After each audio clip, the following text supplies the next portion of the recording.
Celui que vous voyez devant vous, il s'agit du ministre de l'Agriculture et de la souveraineté alimentaire du Sénégal. Il s'appelle Dr Mabouba Ndiaye.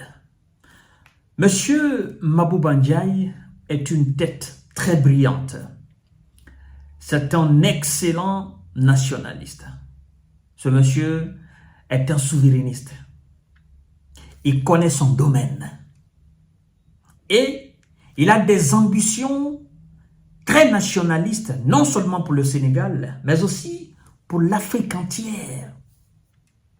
Lors du sommet passé, oui, il a fait étalage de son talent. Il a fait étalage de sa vision.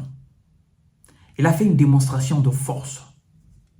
Il dit, si la CEDEAO et l'Afrique entière ne travaillaient pas conséquemment pour assurer la sécurité alimentaire, la souveraineté alimentaire, l'autosuffisance alimentaire de l'Afrique, ça sera pire.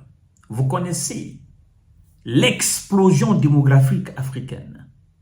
Monsieur Mabouba est allé avec une lettre écrite par son staff technique, c'est-à-dire son département ministériel, département de l'agriculture et de la souveraineté alimentaire nationale sénégalaise.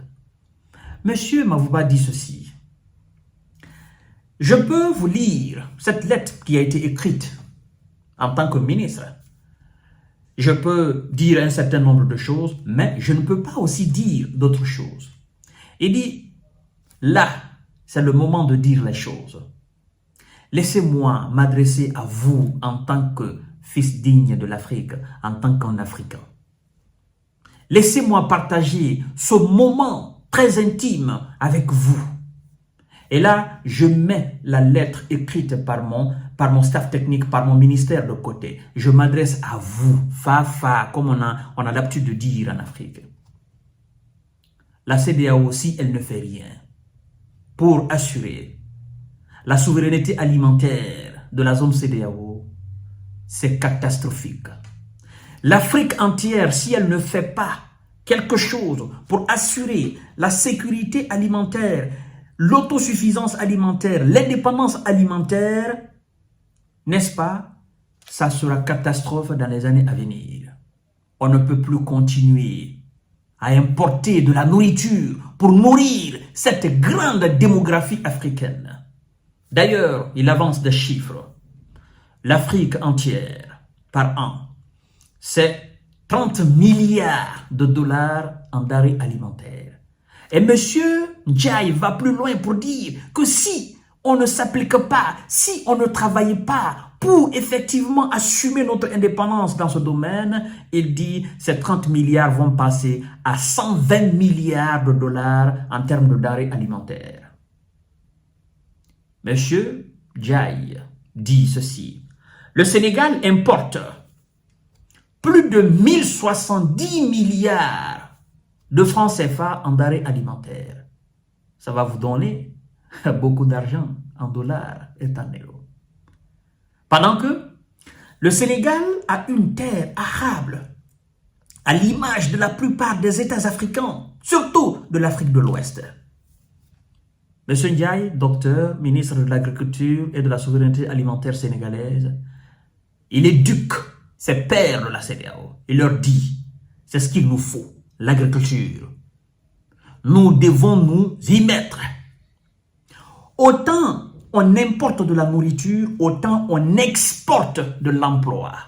Oh là là, cette phrase, j'ai mis 1 heure de réflexion là-dessus. Autant on importe de la nourriture dans nos différents pays, autant on exporte de l'emploi.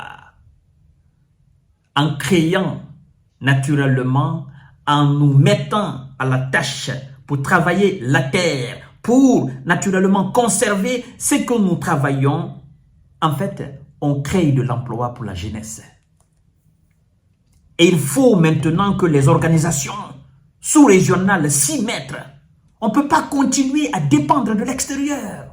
Monsieur Ndiaye Mabouba nous dit ceci.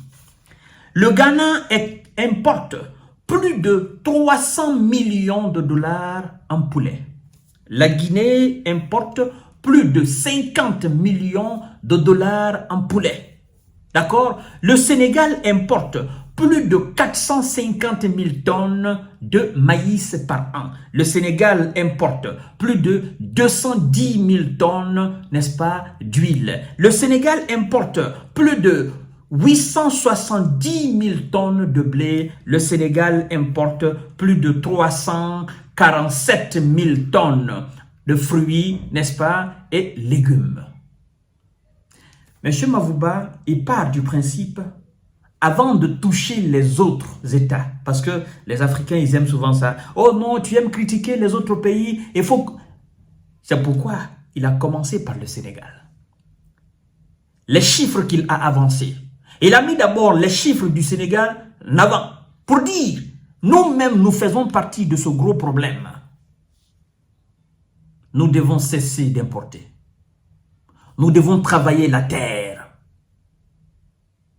Les organisations sous-régionales, la CEDEAO, machin, tous doivent se mettre au travail pour assurer l'autosuffisance alimentaire dans le domaine.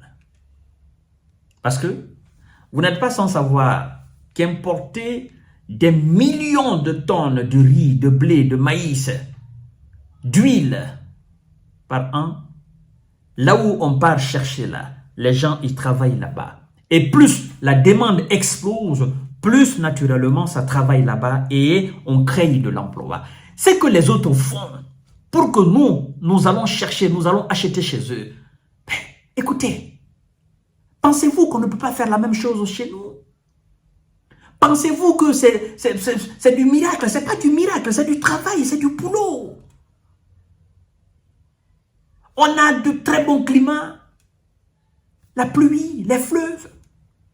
Nous avons des terres où on n'a même pas besoin d'irriguer, tellement que toutes les conditions sont réunies. Mais M. Ndiaye a dit quelque chose de très important. La volonté politique, non seulement au niveau des différents États, mais au niveau de l'institution de la CEDEAO et des autres institutions même africaines dans le domaine. La volonté. Il dit, ce n'est pas l'argent qui manque, non. Il dit, ben écoutez, quand le Covid s'est présenté, on a trouvé solution au Covid ou pas? Naturellement, on a trouvé solution.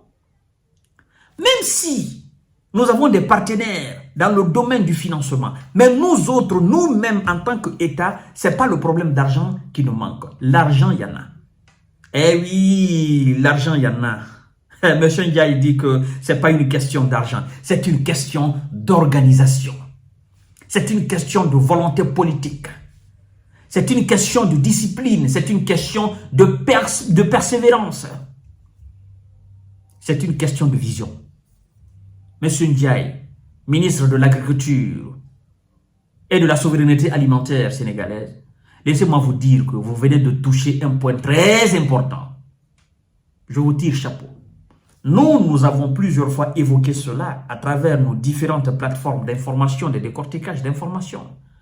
Mais, à partir du moment où ça vient de vous, l'élite, à partir du moment où vous évoquez ces problèmes au niveau des institutions, pendant les différentes conférences et les différents sommets, ça nous fait plaisir. On se dit, ah oui, le temps est là.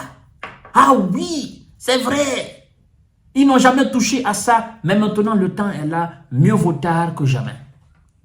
Et, mesdames et messieurs, nos parents nous ont dit que la terre ne trahit jamais.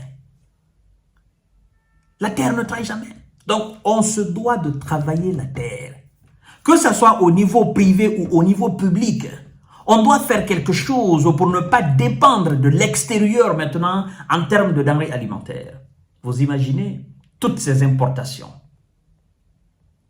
Ça veut dire, les gens, s'ils décident de fermer le robinet, là où on part acheter là, nous, qu'est-ce qu'on fait? On est dans la merde. Merci beaucoup, monsieur le ministre. Je vous en prie, continuez dans ce sens. continuez, incitez, ne vous arrêtez pas seulement au simple discours. Demandez au niveau des institutions, même au niveau de la CEDEAO, mettez la pression, à chaque fois parlez de ça, afin que quelque chose soit fait. Au niveau même de l'Union africaine. Oh là là, la terre africaine, agréable à toute culture, mesdames et messieurs. Je parlais du Congo la fois dernière. La pluie, ça ne manque pas. Ce n'est pas le climat qui manque. Ce n'est pas les conditions géographiques ou géologiques même qui manquent. La température, elle est bonne. Mais manque de volonté politique. Oui, manque d'organisation. On part acheter en Chine, on part acheter en Ukraine, on part acheter encore où on pense que là-bas, ça descend du ciel. C'est l'organisation et le travail. Ça me fait plaisir.